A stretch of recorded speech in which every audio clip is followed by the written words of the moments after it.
something about learning is that when you suck at something and your growth and progress in learning something is very slow and just incremental, it really brings you down, and it's really difficult to stick at it and keep showing up and trying. But the truth is that you've got to show up and try to get better at something. So it's like this conundrum. I'm here for tennis and I'm grumpy and not exactly in a great mood, but I've turned up and I'm actually very close to quitting it because I prefer yoga. I love it, I love yoga, and because I suck at tennis, I want to quit it. But I'm going to give myself more time and try and be more regular. I haven't really been as regular as I should with tennis. I've been bunking and sometimes the rain gods have helped me bunk. But I'm going to try. But it's really helping me get an insight into what it is to learn something that's difficult, and hopefully I'll be more compassionate towards my students who are learning to illustrate or do things that don't come easily to them. See you.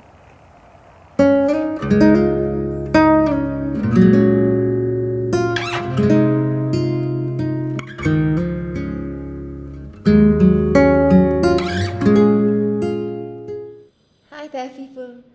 Today I've been exceptionally charged up and super productive. I got up in the morning, I got 3 loads of laundry done, and I brainstormed on some ideas for a friend of mine and sent him early morning messages on the thing that we were discussing. Then I managed to make my lesson plan for the day. I wrapped and packed an order and sent that for courier. Oh my god, super productive. And lesson plan, got everything together. I am completely ready for my class, which is going to begin in another half an hour. The Joggle Club is entering its last month, the last leg of the 4-month course that it is, and we're going to be drawing something lovely. Actually, we're going to be drawing really sweet stories based on our own childhood memories. So the last month is about drawing children, drawing from memory, thinking about that powerful moment that we had as a child that moved us. It doesn't always have to be extremely happy, bouncy moments. It could be moments that gave us quiet joy, as simple as picking flowers and creating a crown and pretending to be ruler of the realm, or it could be moments of grief, when we've had to say bye, we've moved cities, or we've lost someone or a pet that's close to us. It could be anything strong and powerful and a memory. So that's what the rest of this month is about. And we're going to be making zines, and I want to show you this really cute zine that I made, and I want to take you through the zine first and also show you a little bit about the process I followed in making it. I think it's always nice to see behind the scenes. How did something come together? How did this... Because what we see when we see a picture book or anything, right? You see the finished product, you see the outcome, you see the bling and the razzmatazz, but you don't see the workings of it. Like, how did it become what it became? So I want to quickly take you through that. So let me take you through this little zine. This is based on a story from childhood. It's called Songs of Earth Sky. That's me looking at the stars, and that's my partner in crime, and my doll Sheba, who I carried everywhere. So a grown-up gives me an empty jar and full of purpose, with Sheba in my pocket, because Sheba accompanied me everywhere. Please don't ask me why I call her Sheba. I have no idea. She was this cute doll, and maybe the pack had the name Sheba. But this blue dress is important because Amma stitched this blue dress for Sheba, and it had gold sequins in it. And then I go on this adventure where I grew up in Calcutta, And I did a lot of climbing trees. I was a total tomboy. And looking at things through a magnifying glass, collecting bits and bobs, chasing after frogs, chasing after all sorts of things, and then I capture. I'm super happy because I got some fireflies. I'd love for you to see the composition here. It's like so much happening. It's such a happy page. I like this cutie pie. And then this is semi-home pillow, the night sky. Could be my room. Maybe the fireflies are everywhere. So the story starts with a powerful seed memory of catching fireflies. Here I let sort of imagination take over, and the fireflies are the stars that I was admiring. That's my sweet story. And it ends with, of course, you release the fireflies, and they're all going back to where they were. So that's my baby zine called Songs of Earth Sky. And I want to show you how I worked on the process a little bit. Please ignore all this to-do lists that are always there in every book I own. So I started off with really figuring out small things like, if this is the cover page, number one, what could the layout be? Then I drew a slightly larger thumbnail, not really a thumbnail, bigger than that. And then what could the scenes be? So then I drew the little girl and the adult. Then I sort of figured out that maybe that's the layout. This is how the layout could be on a double spread. Then all of these moments in the book, right, where she's gathering stuff or chasing after a frog or something like that, looking at things. Yeah, so that's what I wanted to show you. A little bit of what illustrators do when they are illustrating a book. So you see that, eventually when I made the final book, there were small changes to it. Shiba comes in here, then I make space for the title, and so there are small changes. But yeah, you see that it's quite true to the vision or the mind map or what I saw in my head. And here's Songs of Earth Sky.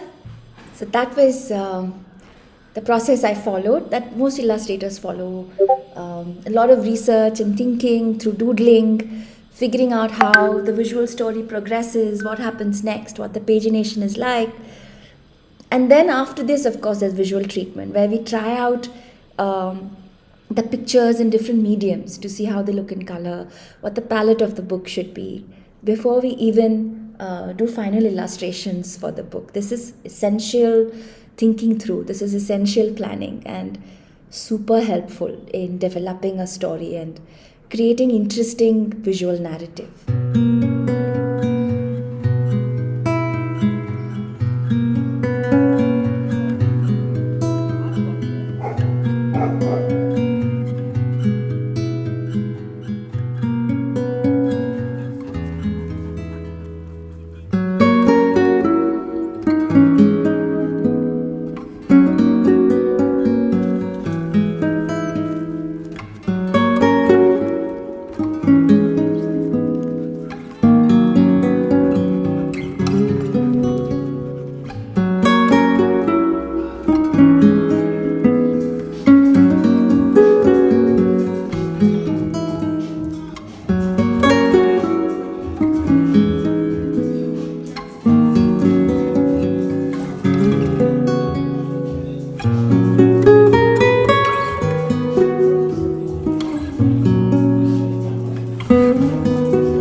I've been waiting for this package for a while now.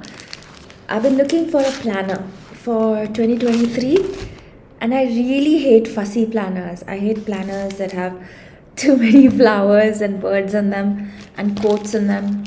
Though I like painting birds, flowers, and all of that, I just don't want it in my planner. I want my planner to be basic, really not cluttered with anything. I really don't want my planner to give me gyan, like I have enough gyan myself to give. So that's why, though there was an Instagram, the algorithm of course, figured out that I was looking for planners, so it kept throwing all these really cutesy or really like, ooh, this is so cute, really flowery planners. Instagram was on to me. Some chai, ready-made chai, Wagh Bakri chai. I just sort of needed it today. So this is from Declutter Cat. Really cute, I think.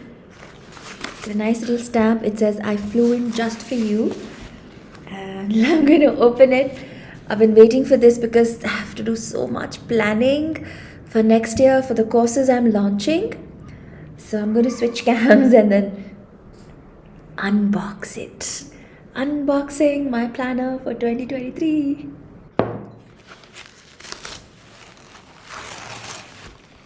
Neatly packed. Let's just snip it out. It's the end of November and I've just finished one course, The Secret Garden, and the Travel Club I will be done with in another 2 weeks. So I have really been planning the next year. Nicely bubble wrapped. So then let's see. Okay, there's a sweet little bookmark. It says you're awesome. Declutter Cat. I'll hit you up with the link. And these are monthly glimpse sheets. I think this will be really useful. And the best thing is it fits into the planner. So there are 12 of these. So I think that's super useful. And that's the Breathe Undated Planner by Declutter Cat. It's cartridge paper, it's 140 GSM. It's an undated daily planner, 126 pages. So let me open that in a bit, but let me also show you. I really like the stickers made by Declutter Cat because all stickers are so cutesy.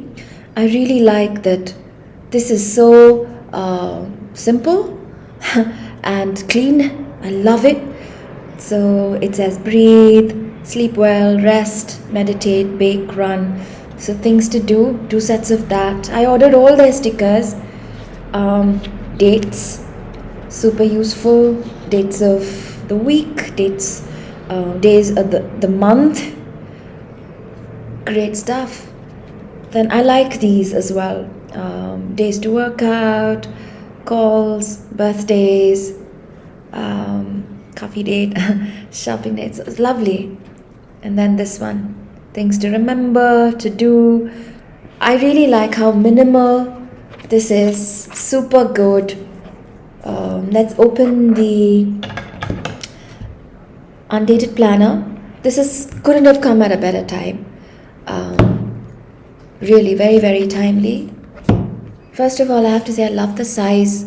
I think it's perfect. It's such a compact size. And I really like how minimal this is. So works for me. Beautiful. It's got grid as well as a dot grid. And it's just so simple. Just fill in whatever dates. You can personalize it the way you like. I really appreciate this planner. I think, this is going to be so good to use. So lovely little loot from Declutter Cat. Big thank you, Shampa. I think these are very, very beautifully designed, very, very mindfully thought through, and I really do appreciate it. I do think that journals and planners need to be separate. That's probably just me. A journal is very different in nature. It's a space for reflection and thinking through things, noting things down. So for me, that's like a completely different creative space, right? It's a creative, regenerative, restorative space. But my planner, why I want it to be so different is because I want my planner to be a productive space, right? Very different. So I really like my planner and journal not to be a hybrid mishmash. Thank you. And I just wanted to show you how cute the size is. It's perfect. I think it'll be very easy to carry around. I like that the monthly sheets fit in. I might go back and order these as gifts for friends. I may go back and even order the habit tracker. They have a lovely habit tracker sheet as well. I think I might be useful in not quitting tennis. By the way, speaking of tennis, today for the first time in 3 or 4 months, I was smiling while playing tennis. Even coach noticed it and said, "Oh my God, you're smiling." We played rallies today after a long break of sickness. I've been ill, but I'm okay now. And periods and all of that's a long break of 10 days. And today we started off with just rallies, and I was smiling, and I didn't do too bad. Yeah, so just want to tell you that I won't quit tennis yet. That's all I wanted to show you. This beautiful little planner. Happy planning. And I'm going to share very soon a video of how do I plan in a couple of days, and I'll take you through that. I think that'll be useful for all the very, very organized, structured thinkers amongst you. I think that'll be a meaningful little bit to look at.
snippets of my little trip to Bombay and Delhi to catch up with some of my dearest old friends. I'm back in Bangalore.